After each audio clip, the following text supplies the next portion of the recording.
ในพิธีประกาศเปิดวัดใหม่และแต่งตั้งเจ้าอธิการวัดพิธีนี้ถือว่าเป็นพิธีที่สำคัญหลายและมีความหมายอันลึกซึ้งทางจะเป็นประวัติศาสตร์อีกหน้าหนึ่งของพระพุทธศาสนาในเมืองนาไซทองนครหลวงเวียงจันทร์ก็คือสปป.ลาวญาติโยมพุทธศาสนิกชนทั้งหลาย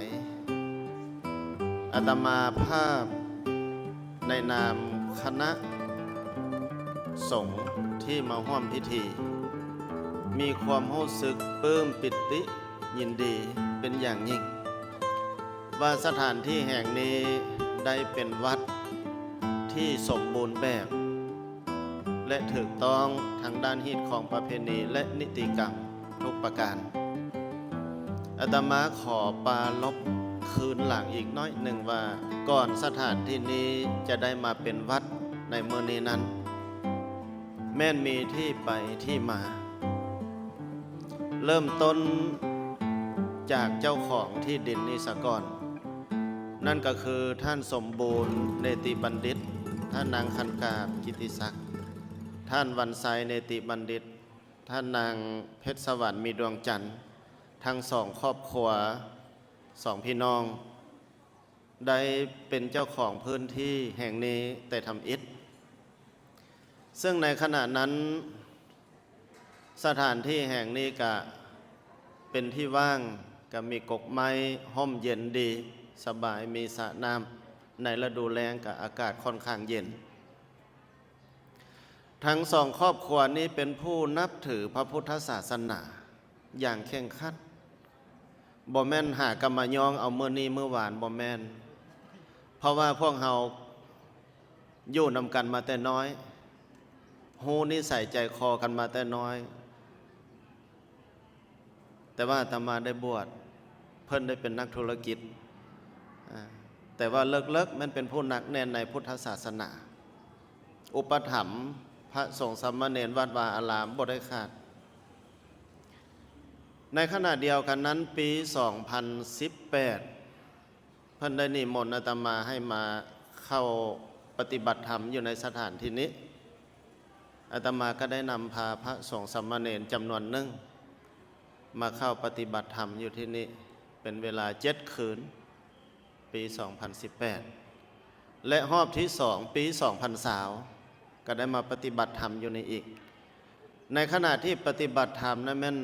งดเว้นบ่ให้ญาติโยมหรือว่าพระสงฆ์ทางนอกเข้ามาพบจะมีแต่2 ครอบครัวเพิ่นใส่บาตรยามเช้ามื้อละเทื่อเท่านั้นนอกนั้นอาตมาก็จะได้นำพาพระสงฆ์นั้นปฏิบัติธรรมคือการเดินจงกรมนั่งสมาธิและก็สอนธรรมะที่เห็นสมควรจากปี 2018 มาหา 2022 ปีได้สูตรมนต์ภาวนาแผ่เมตตาอยู่ในที่นี้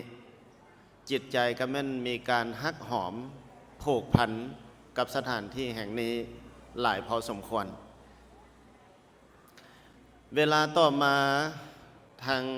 เจ้าของที่ดินนั้นคือทางท่านครอบครัวท่านสมบูรณ์และครอบครัวท่านวันไซเพิ่นได้มอบที่ดินให้ท่านสมบูรณ์ผู้เป็นน้องสายเป็นผู้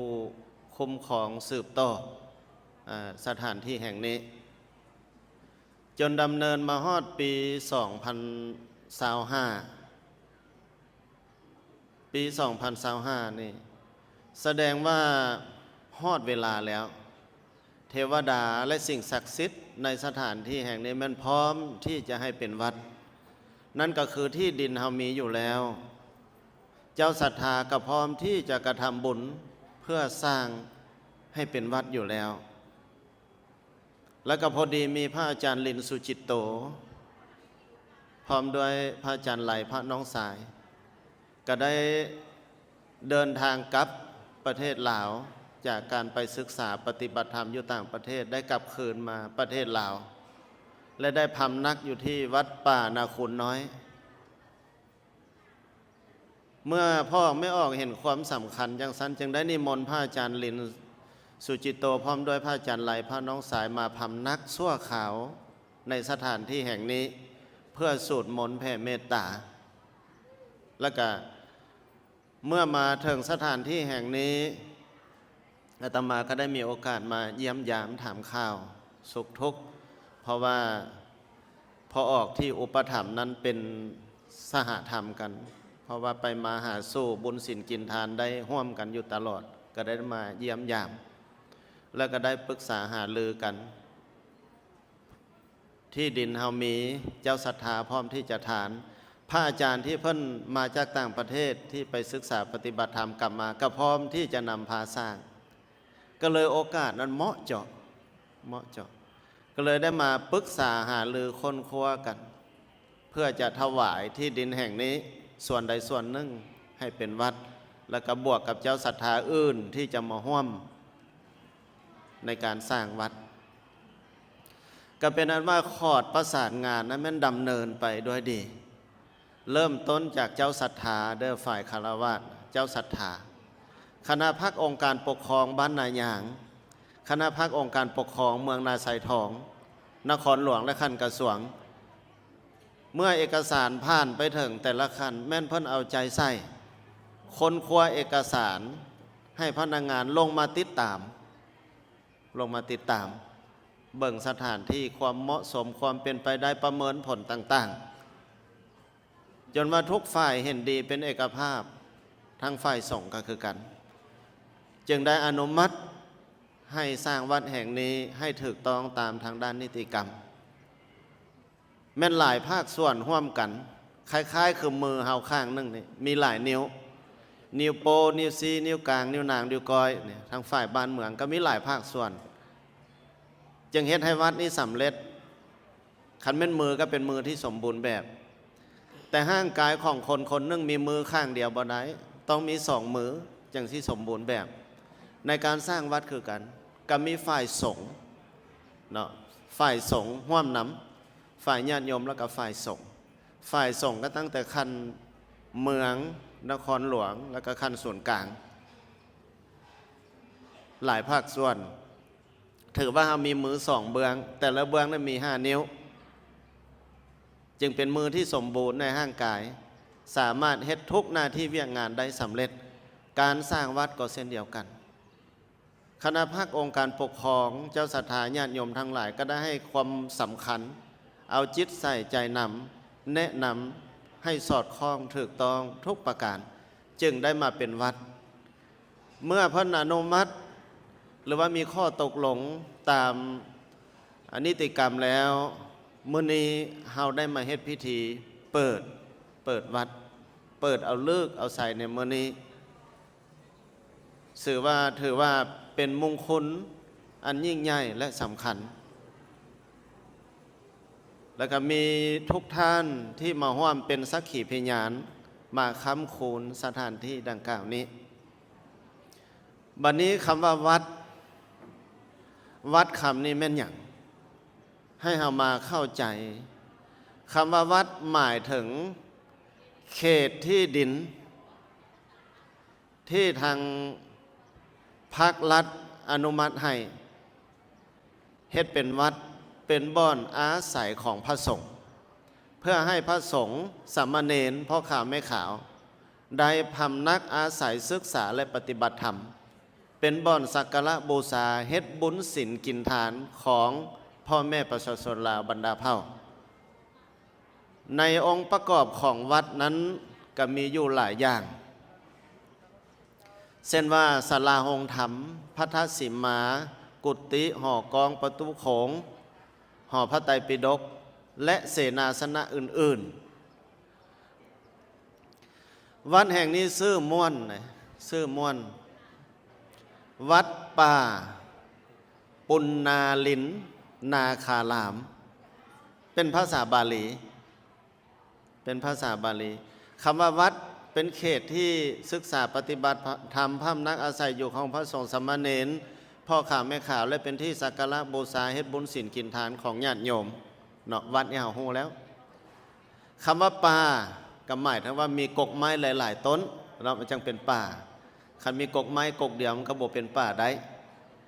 ถือคุณลักษณะของวัดของพระอารามตั้งแต่สมัยพุทธกาล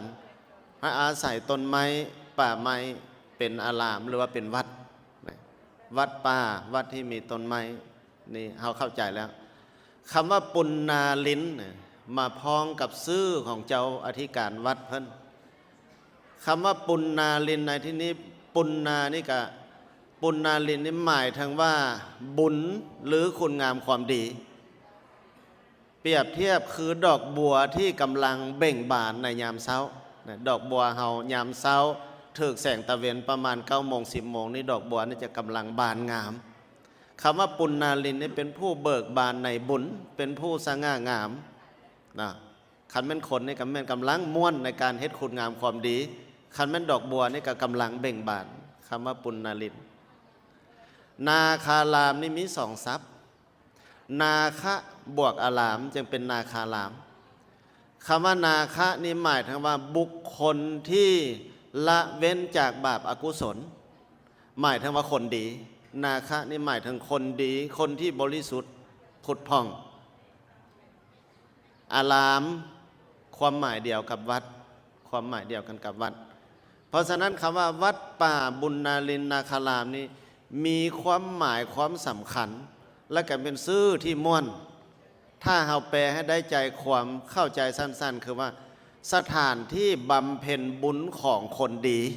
นะแปลสั้นๆนั่นนะเป็นที่อยู่เป็นที่บำเพ็ญบุญของคนดีของผู้มีบุญที่ม่วนซื่นเบิกบานในบุญเป็นผู้ปราศจากมลทินอันนี้ชื่อของวัดเนาะชื่อของวัดซึ่งมีความหมายในลักษณะนี้บัดนี้เฮามาเว้าถึงเจ้าวัดเจ้าวัดนี่เป็นภาษาเอิ้นแต่เป็นภาษาตามธรรมนูญสงฆ์เอิ้นว่าเจ้าอธิการวัดบ่แม่นเจ้าอาวาสเด้อเจ้าอาวาสในประเทศเพื่อนบ้านเพิ่นไซแต่ประเทศลาวเฮานี่เพิ่นเอิ้นว่าเจ้าอธิการวัดเป็นหัวหน้าคณะปกครองสงฆ์วัดนั้นๆวัดนั้นๆเอิ้นว่าเจ้าอธิการวัดหมายถึงผู้เป็นใหญ่ในเขตวัดนั่นแหละในเขตวัดผู้ที่จะมาเป็นเจ้าวัดใดมาเป็นเจ้าที่การวัดใดบ่แม่นว่าเฮาจะเอาองค์ใดมาโลดก็ได้บ่แม่นต้องเป็นผู้ฉลาดในธรรมวินัยพอสมควรและก็มีพรรษาอย่างน้อยกับพ้น5 พรรษาเพื่อว่านิสัยมุตตะตามวินัยของฝ่ายสงฆ์นะที่จะมาเป็นเจ้าอธิการวัดเป็นผู้มีความอดทนภาคเพียรพยายามเป็นผู้เต้าโหมความสามัคคีนำพาเฮ็ดบุญศีลกินทานและอื่นๆจึงจะสามารถมีคุณสมบัติมาเป็นเจ้าอธิการวัดได้หลักๆก็คือเจ้าอธิการวัดนี่ให้สอดคล้องกับภาษิตโบราณเฮาเพิ่นว่าไว้ว่ายิ่งแก่ยิ่งก้มเสมอเข้าแก่ห่วงหมายถึงว่าเฮาเป็นเจ้าวัดแล้วนี่เป็นผู้อ่อนน้อมถ่อมโตหลายกว่าเก่าเป็นผู้มีสติระมัดระวังหลายกว่าเก่าคล้ายๆคือข้าวห่วงแก่ๆในหนามันแก่เต็มที่แล้วมันก้มคันข้าวเป็นข้าวรีบอยู่มันซีห่วงข้าวนะมันซีคันมีมากตึงเต็มแล้วมันก้มคนเฮาคือกันคันบุคคลที่บ่มีความอ่อนน้อมถ่อมตนโคโลเคเลถือว่าคุณภาพยังบ่ทันใดคันคนที่มีความอ่อนน้อมถ่อมตนระมัดระวังมีสติอยู่เสมอแม่นเป็นคนมีคุณภาพคือข้าวนั้นเม็ดมันเต็มห่วงแล้วมันกลมแล้วก็อีกบทหนึ่งเพิ่นว่าอยากให้คนมาแว่ให้ฆ่าหมู่เดียวกันอยากมีสีสันให้นอนดินเกือกฝุ่นพญาพังเพยตัวนี้อยากให้คนมาแว่ให้ฆ่าหมู่เดียวกันนี่ฆ่าความโลภความโกรธความหลงฆ่าความบดีนั้นออกเสียจึงจะมีคนมาแว่อยากมีสีสันให้นอนดินเกือกฝุ่นหมายถึงความอ่อนน้อมถ่อมตนคาลาโวจะนิวาโตเป็นผู้อ่อนน้อมถ่อมตนมีมารยาทที่ดีอันนี้จึงจะเป็นผู้นำพาพระสงฆ์สามเณรได้จึงจะเป็นแบบอย่างที่ดีได้และเคียงคู่กันนั้นเท่าเก่าเฮาเพิ่นยังสอนว่าคันเป็นเจ้าคนนายคนเป็นผู้ปกครองคนหรือว่าเป็นเจ้าวัดเพิ่นว่าเป็นเจ้าให้หูหนาเป็นพญาให้หูหนวกในบางครั้ง คำว่าในบางครั้งเป็นเจ้าให้หูหนา เป็นพญาให้หูหนวกในที่นี้หมายถึงว่าบ่ให้เป็นคนหูเบาเอาง่าย โดยเฉพาะพระสงฆ์นี่มีหลายพอออกหลายไม่ออกได้5 คนมาลมน้ำก็ลม5 อย่าง10 คนมาลมน้ำก็ลม10 อย่างเพราะฉะนั้นเราเป็นพระสงฆ์ต้องมีความเที่ยงธรรมตั้งมั่นอยู่ในหลักธรรมแต่ฮับฝังแต่บ่ได้เอาหมดคัดสรรเอาแต่สิ่งที่พอเหมาะพองามบ่ให้เป็นคนโหเบาเอาง่ายพระหลังองค์นี่โหเบาเอาง่ายเป็นยังไงแม่ออกมาสอบว่าจั่วน้อยขี้ดื้อบนนั้นถามตีจั่วแล้วบางเทื่อบอกว่าครูบาองค์นั้นบอกคักเด้อบนท่านถามเอิ้นครูบานะมาหายแล้วอันนี้เป็นคนโหเบาแล้วพัดเอาง่ายอีกด้วยเหตุนั้นเพราะว่าเป็นเจ้าต้องโหหนาคำว่าหนานี่หมายถึงว่าต้องกั่นตองหลายๆชั้นคือเครื่องตองน้ำนี้ตองหลายๆชั้นให้เหลือแต่น้ำบริสุทธิ์เฮาเป็นพระคือกันเป็นเจ้าเป็นนายโหหนานี่ต้องกั่นตองห่างเสียงที่มันเข้ามาแล้วก็เป็นพญาให้โหนวกในตอนนี้นี่พระสงฆ์คือกันคำว่าโหนวกในที่นี้อันควรฝังและเก็บใส่ใจก็ให้ฝังและเก็บใส่ใจอันใดบ่มีประโยชน์บ่ก่อให้เกิดความสามัคคีสร้างความแตกแยกหับฝังแล้วผ่านไปทิ่มไปอย่าเอามาใส่ใจอีกเปรียบเสมือนว่าบ่ได้ยินเพิ่นจะเอิ้นว่าเป็นเจ้าให้หูหนาเป็นพญาให้หูหนวกในบางครั้งตัวอย่างพระพุทธรูปในหูใหญ่เพิ่นว่าให้นักแน่นมันคงกันต้องอย่าปิวตามลมปากของคนและเป็นพระโดยเฉพาะความเป็นพระนี่นอกจากจะฮักแพงเมตตาพระสงฆ์สามเณรแล้วแม้นฮักแพงเมตตาญาติโยมทุกคนเท่าเทียมกันบ่เข้าข้างโยมนั้นบ่ออกขาโยมนี้ให้มีความเมตตาต่อญาติโยมนั้นเสมอกันทุกคนนั้นเป็นพ่อออกทุกคนนั้นเป็นแม่ออกพระนี่มีความเมตตาให้เกียรตินับถือเสมอกันทุกคนอันนี้แม่นคุณสมบัติอีกอย่างหนึ่งของการเป็นพระสงฆ์หรือว่าเป็นเจ้าวัดนอกจากนั้นแล้วภาษิตอีกบทหนึ่งเพิ่นยังสอนว่าผู้อยู่สูงให้นอนความผู้อยู่ต่ำให้นอนหงายอันนี้หมายความว่าผู้ปกครองและผู้อยู่ภายใต้การปกครองผู้อยู่สูงให้นอนความหมายถึงว่าเฮาอยู่สูงแล้วให้นอนความหมายถึงให้เบิ่งผู้อยู่ภายใต้การปกครอง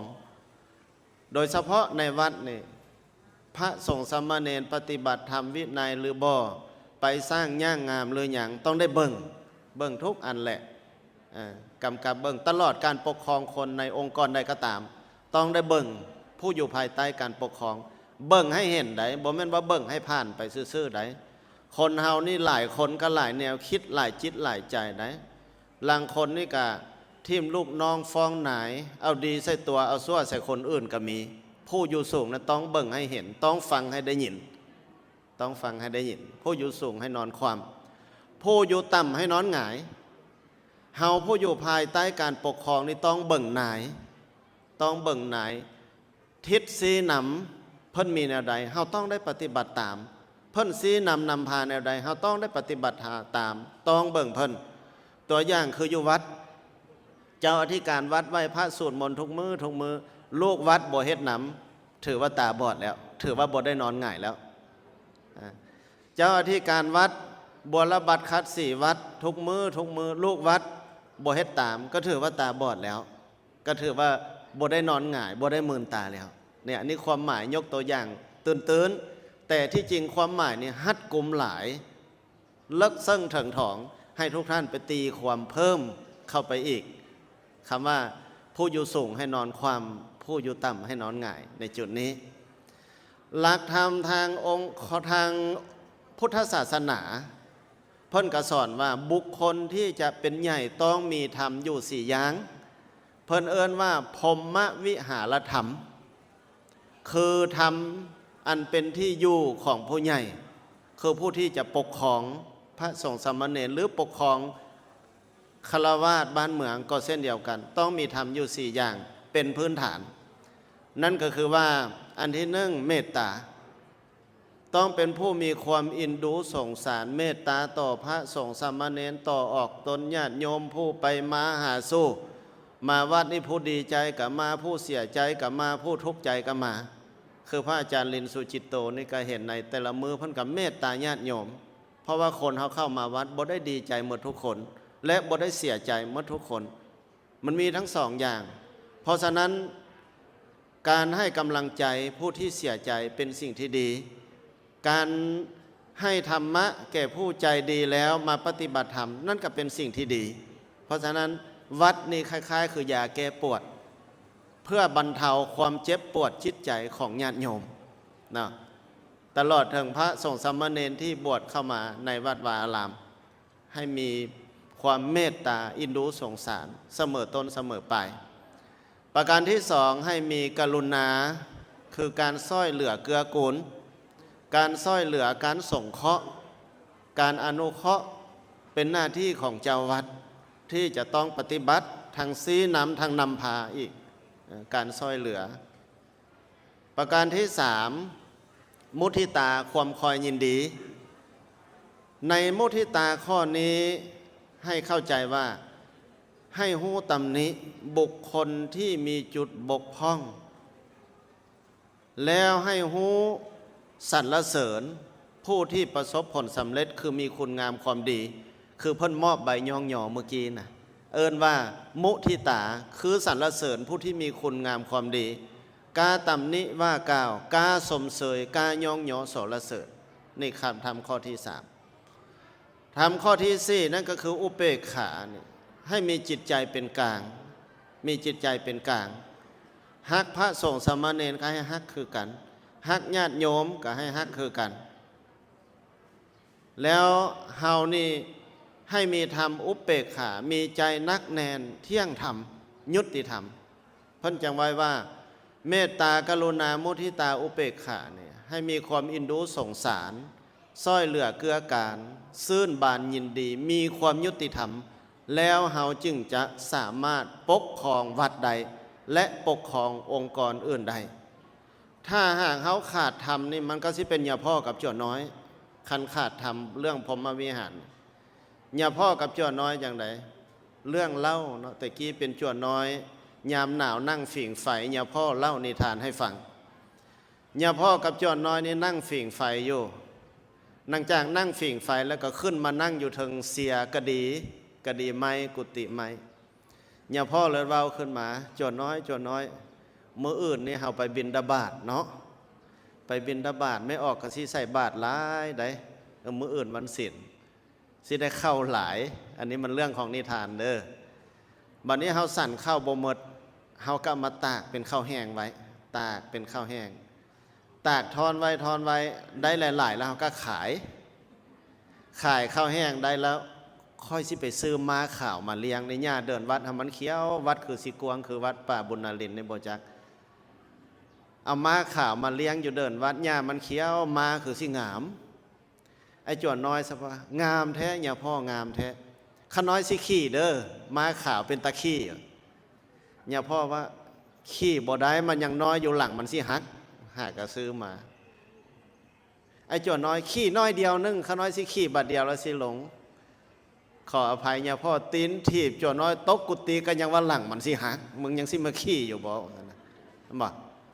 บาทกับบทันได้ไปบินข้าวแห้งกับบทันได้ตากมาน้อยกับบทันได้ซื้อไอ้จวนน้อยตกกุฏิแล้วขาดสติขาดพรหมวิหารธรรมอันนี้เป็นนิทานสอนเจ้าวัดเนาะเป็นนิทานสอนเจ้าวัด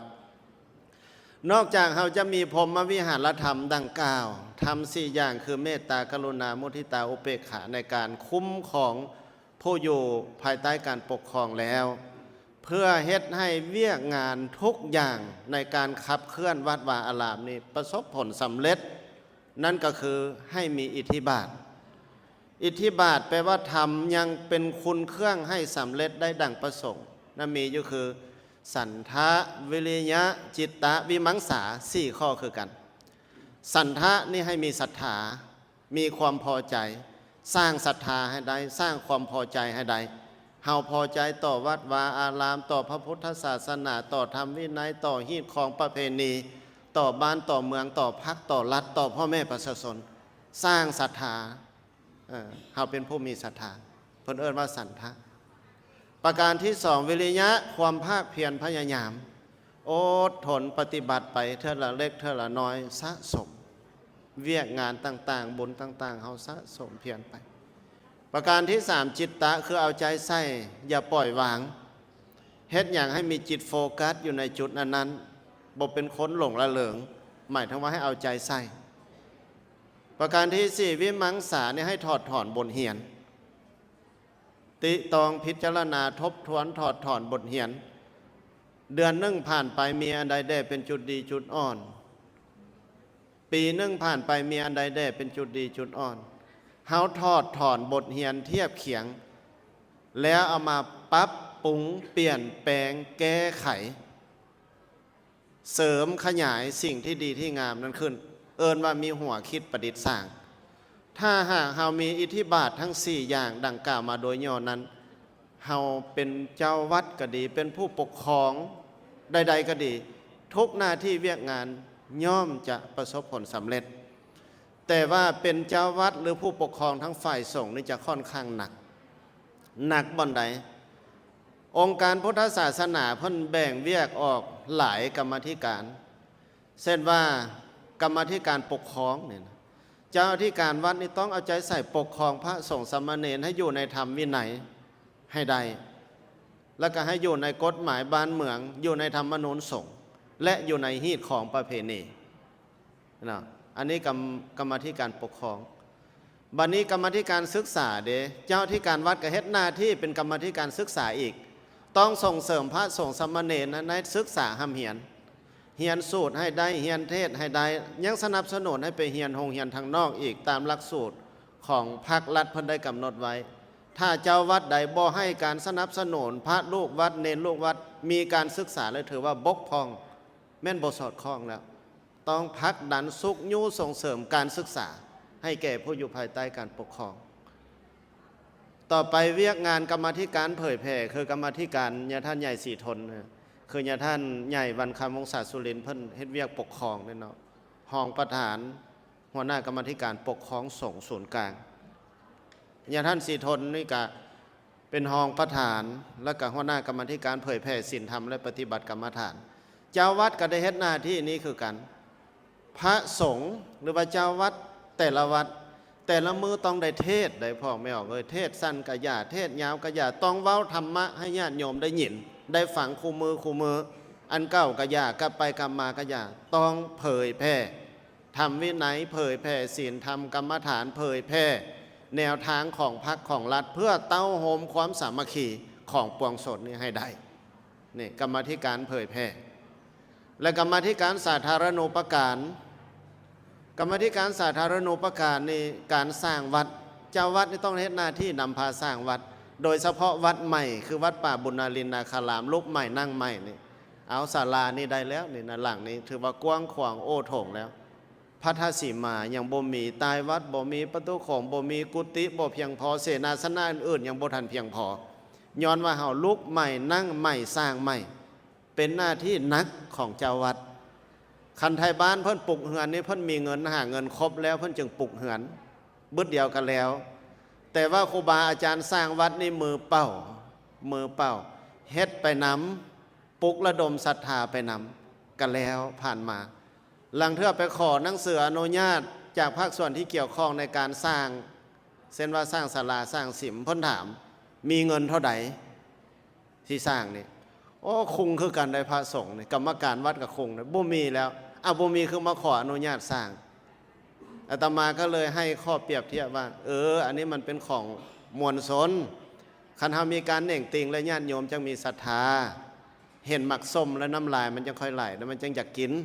คันเฮาบ่สร้างญาติโยมก็บ่มีศรัทธาคันเฮาบ่เห็นมะขามน้อยบ่เห็นน้ำปลาแดกนัวๆน้ำลายเฮามันก็บ่ทุ่มออกมาก็ได้เคยอธิบายจังซั่นถึงว่าจะสร้างวัดมือเป่าที่สุดของที่สุดก็สำเร็จทุกวัดประสบผลสำเร็จทุกวัดเพราะฉะนั้นหน้าที่การสร้างวัดนี่ก็เป็นหน้าที่อันหนึ่งที่นักหน่วงที่สุดของเจ้าวัดพนักงานของรัฐเฮ็ดเวียกมือหนึ่ง8 ชั่วโมง9 ชั่วโมง10 ชั่วโมง แต่พระสงฆ์นี่เฮ็ดเวียกให้แก่ศาสนาแก่สังคมนี่ตลอดมื้อได้พักผ่อนแต่ยามนอนเท่านั้นยามนอนกลางคืนเพิ่นเอิ้นว่าจำวัดนะเฮ็ดจังตลอดอย่างไรตื่นเช้ามา4 โมงตีละครั้งแล้วนำพาพระสงฆ์สามเณรไหว้พระนั่งสมาธิแล้วก็ให้โอวาทคำสอนแก่พระลูกวัดนี่เฮ็ดเวียกมาตั้ง4 โมงเช้าได้แล้วก็บิณฑบาตโพธิญาติโยมสันจังหันสลองศรัทธาแล้วก็เฮ็ดเวียกต่างๆแล้วมื้อจนฮอดค่ำฮอดแรงมายังได้มาสวดมนต์อีกยังได้มาอบรมพร่ำสอนพระสงฆ์สามเณรอีกบางวัดญาติโยมเอาลูกเอาหลานมาบวชมีแต่ผู้ขี้ดื้อมีแต่ผู้ขี้ดื้อบักอันนี้มึงขี้ค้านเหียนไปบวชเป็นจ้วนของครูบาพุ่นหมอนี่ว่าบ่ฟังความไปบวชอยู่วัดพุ่นหมอนี่เอาไปบำบัดมาเอาไปไว้วัดพุ่นว่าซั่นเอามากองอยู่วัดนี่หมดมากองอยู่วัดนี่หมดพระสงฆ์นี่ก็ได้หวานอมข่มกืนอบรมพร่ำสอนบุคคลเหล่านั้นเป็นคนดีขึ้นมาก็หลายที่พัฒนาบ่ได้ก็มีก็ส่งกลับกระบบปฏิเสธลูกหลานพูดดีๆงามๆญาติโยมก็มาฝากหลายเอามาศึกษาปฏิบัติธรรมหลายอาตมาฮักบอกว่าเพราะว่าผู้ดีปกครองง่ายนี่เว้าง่ายเข้าใจง่ายว่าแต่แนะนำก็ไปรวยโลดอันผู้ดีนะอันผู้บดีนี่โอ้ยปานแก้ไม้ทางปลายพ่อไม่ออกผู้ใดบ่เชื่อมาบวชเป็นเจ้าวัดหลองเบิงแล้วสิรู้สึกในการฝึกขนสอนคนบ่แม่นของง่ายฝึกอันใดก็บ่ยากเท่าฝึกขนสอนอันใดก็บ่ยากเท่าสอนคนตอนแรงได้นำพาไหว้พระสวดมนต์นั่งสมาธิอบรมพร่ำสอนแล้วให้ลูกหลานได้ไปท่องหนังสือสูตรแล้วเขาจังนอนหรือว่าจำวัด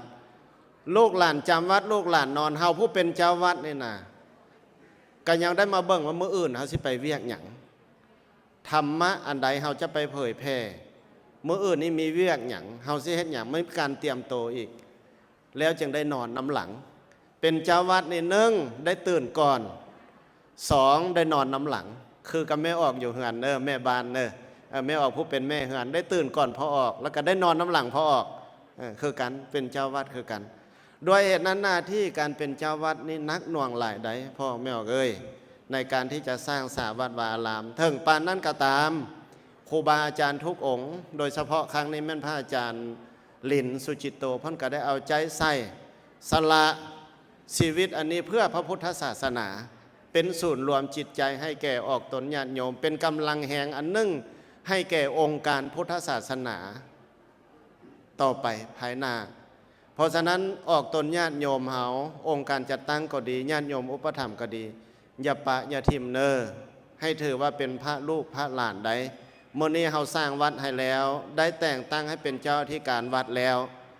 เป็นลูกของพ่อออกแม่ออกเป็นหลานของพ่อออกแม่ออกใดไปบ่สร้างย่างบ่งามให้กล่าวตำหนิติเตียนส่งข่าวเพื่อให้ปรับปรุงเปลี่ยนแปลงแก้ไขให้จบให้ดีให้งามให้ประเสริฐยิ่งขึ้นไปและก็ให้อุปถัมภ์คำสู่ด้วยปัจจัย4อย่าขาดสิ่งสำคัญที่สุดคือกำลังใจขอกำลังใจจากญาติโยมมีให้ตลอดอันใดบ่ดีบ่งามให้มาซึมใส่หูให้บอกว่ากล่าวตำหนิเพื่อก่ออย่ายองหยอเพื่อทำลายเนาะสำหรับมื้อนี้อาตมาภาพที่ได้มากล่าวสัมโมทนิยคาถาถือว่าเป็นการทำอิฐของวัดป่าบุญนาลินก็อยากเว้ายาวได้จักหน่อยนึงทางแม่ครัวมาส่องเบิ่งหน้าคือสิแม่ฮอดยามเพลบ่จักอยู่นี่บ่ได้มีโมงเด้เนาะก็เลยเว้าไปเรื่อยๆรู้สึกดีใจภูมิใจขออนุโมทนานำพ่อแม่ครูบาอาจารย์ทุกทุกองค์ขออนุโมทนานำองค์การจัดตั้งคณะภาคองค์การปกครองทุกท่านทุกขันเจ้าภาพเจ้าศรัทธาและญาติโยมอุปถัมภ์ทุกท่านสาธุด้วยอำนาจคุณพระพุทธคุณพระธรรมคุณพระสงฆ์บุญกุศลทั้งหลายเหล่านี้จงเป็นตบะเป็นเดชะเป็นพลวะปัจจัยค้ำสู่ยูโหนนพ่อแม่ครูบาอาจารย์ออกตนญาติโยมทุกท่านมื้อนี้เป็นมื้อสุดท้ายของปี 2025 มื้ออื่นก็เป็นมื้อปีใหม่ 2026 แล้วขอให้ครูบาอาจารย์ญาติโยมทุกท่านพิเศษแม่นเจ้าที่การวัดใหม่ของเจ้าที่การขอจงมีแต่ความร่มเย็นผาสุขเจริญรุ่งเรืองประสบผลสำเร็จทุกหน้าที่เวียกงานทุกประการทุกท่านทุกคนเถิด